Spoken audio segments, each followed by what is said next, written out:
This tutorial will show you how to generate reports of the validation and versioning that you've applied to any program.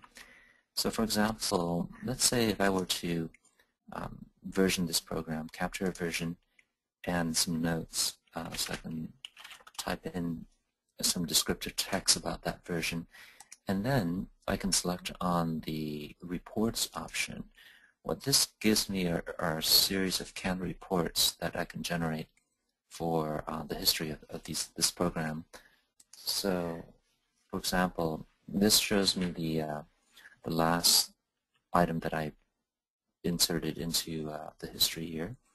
So I can also generate the last entry of all the programs in this study or directory. So this gives me a more detailed report including all of the different programs in my history in this study directory. I can do a complete history of the current program.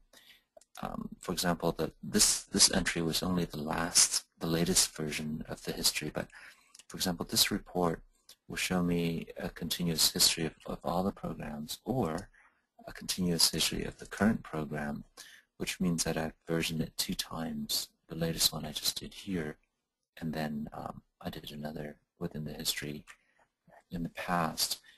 Now, in addition, I can also have all the programs in the history, including the source code. If I were to send this to a collaborator or to be used, I can click on this, and this would generate not only the entire history log, but also the latest programming code logic.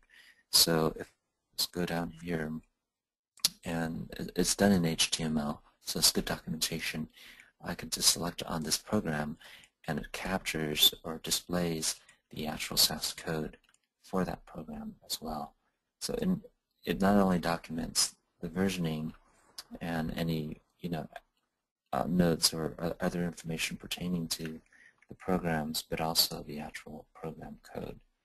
So all of these reports could be generated within this interface, and what it actually does is it generates HTML files, which you can see here in the current directory.